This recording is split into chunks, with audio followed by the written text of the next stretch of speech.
आज़ादी से लेके आज तक जो दिख रहा है, जितने प्लेन से लेके सुई बनाने का काम मजदूर करता है, लेकिन आज मजदूर मजबूर है। तो हम श्रम दिवस पर सभी पार्टियों को कहना चाहते हैं कि श्रम शक्ति ये देश का आत्मा है, उस आत्मा के साथ कोई खिलवाड़ नहीं होना चाहिए। जैसे भारतीय जनता पार्टी सरकार में 44 कानून को 4 कोड कानून में बदल दिया गया। जो हमारे लेबर 8 घंटे काम करते थे, 12 घंटे काम उसी पैसे में करवाया जा रहा है। जो उनका फंड था PFI, उसको भी पर्सनल यूज किया जा रहा है, उसको चुनाव में यूज किया जा रहा है। और तो और जो कॉन्ट्रैक्ट फार्मिंग हो गया, मजदूरों को हत्या करने का साजिश किया जा रहा है। जो 44 से 4 कोड कानून में क्या क्या तब्दील हुआ, जैसे हम 12 घंटे काम करा के 8 घंटे का पैसा देंगे। मजदूर थका रहेगा, आप भी मजदूर, हम भी मजदूर, थका रहेगा, 12 घंटा काम करके जाके कोई तुरंत बिस्तर से तो उठ नहीं सकता है।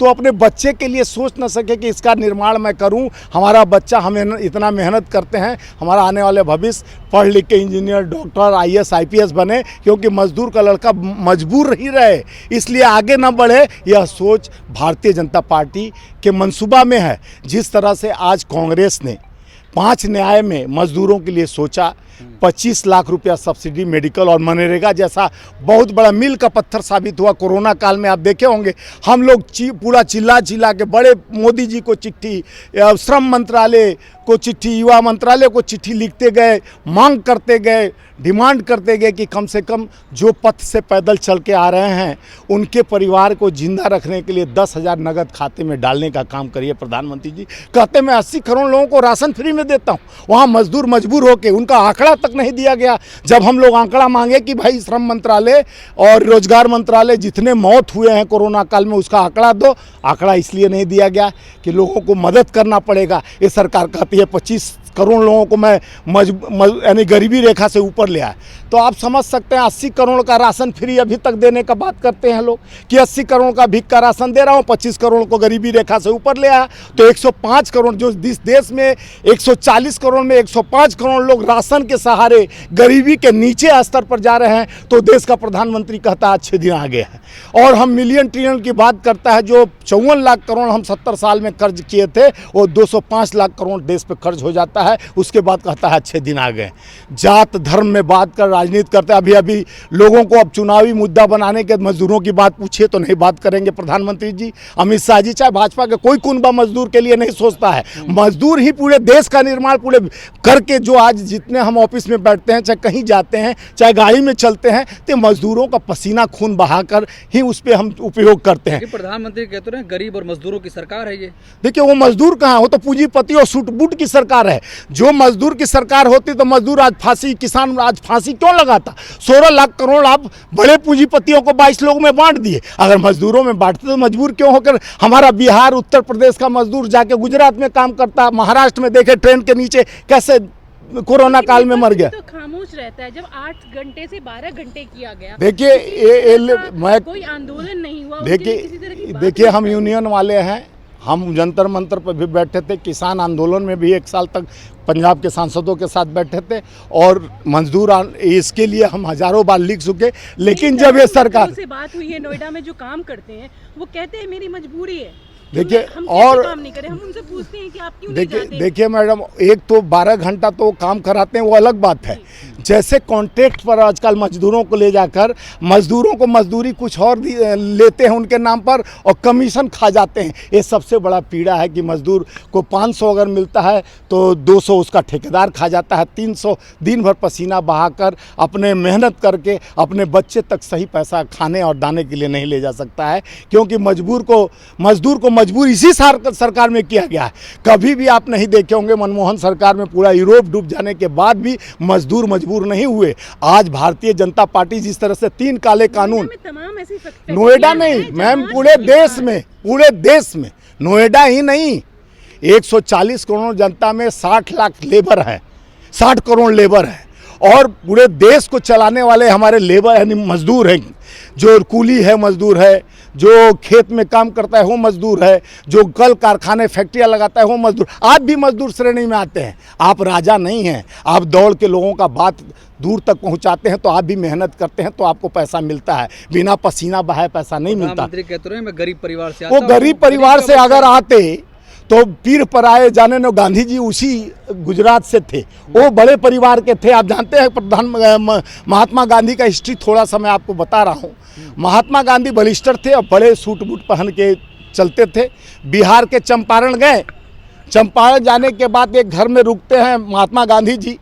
उसके बाद उस घर की जो औरत आती है प्रणाम करती है उनको, तो उस समय सूट बूट में वो थे गांधी जी।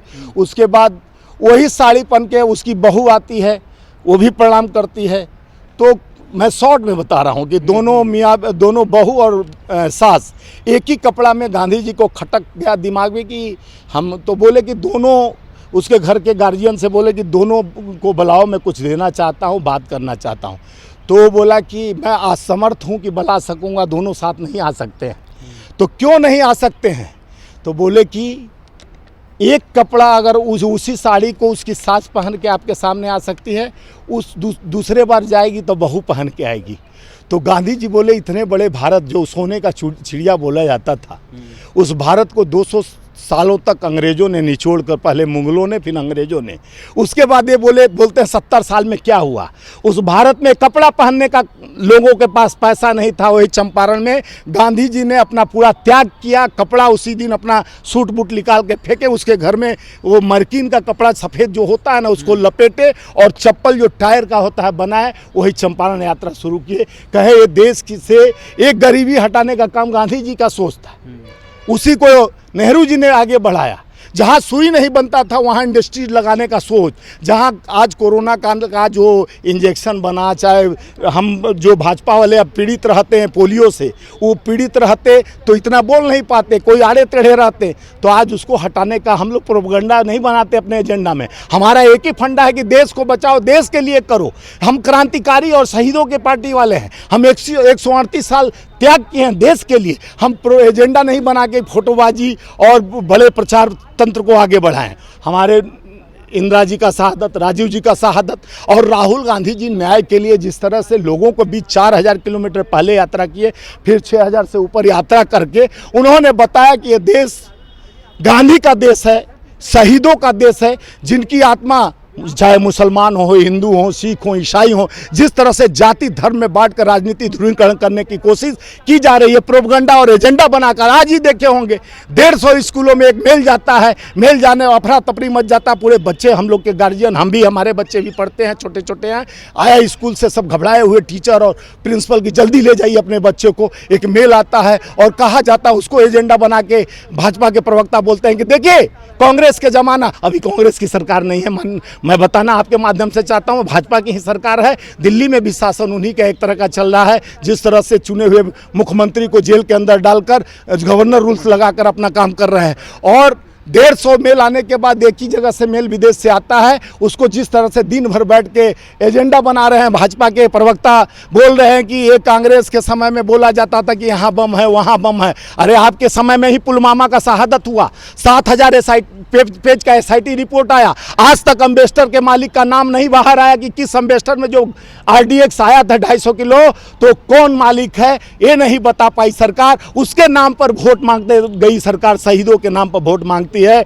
युवाओं के नाम पर वोट मांगती है, गरीब को राशन के नाम पर वोट मांगती है। हम राशन फ्री नहीं चाहिए। हमारा मजदूर दिवस पर संकल्प है कि हर मजदूरों के हाथ में काम, जो सरकार नहीं देगी उसके खिलाफ हम खड़ा होंगे। आज 1 मई मजदूर दिवस पर आपके सामने संकल्प लेता हूं। मैं भारतीय राष्ट्रीय मजदूर कांग्रेस इंटर फेडरेशन का महासंघ का राष्ट्रीय अध्यक्ष, हमारे 60 लाख मेंबर हैं, सारे मेंबर और सारे प्रदेश अध्यक्षों को आज यही निर्देश दिया कि आप एक संकल्प लीजिए, जो अगर मजदूरों की बात नहीं करेगी, जो सरकार नहीं करेगी, उसके खिलाफ हमको मोर्चा निकालकर, जो मजदूर को मजबूर समझकर काम कराता है, मजदूर को धोखा देता है, हमको विपरीत काम करेंगे, चाहे क्यों ना हमारी सरकार हो। तो ये हमारा आज के दिन उस नमन करता हूँ उस शहीदों को जिन्होंने शहादत देकर, चाहे 770 किसान शहादत दिए, चाहे कोरोना काल में हमारे मजदूर शहादत दिए, उनको नमन करते हुए आज 1 मई को, और बहुत सारी बातें हैं जो मजदूरों को मजबूर किया जा रहा है। वो लंबा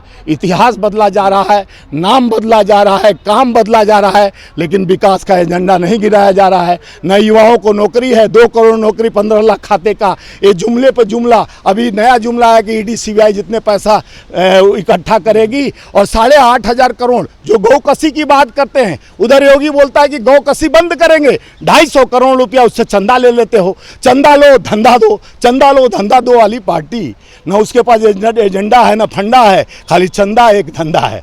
तो उस धंधा को हम लोग बंद कराएंगे। मजदूर को मजबूर करने की कोशिश से सरकार की है। हम वोट से चोट देंगे और आने वाले 2024 में न्याय के साथ चलकर परिवर्तन एक नारा है। अभी महागठबंधन, इंडिया गठबंधन ही मजदूरों का सहारा है।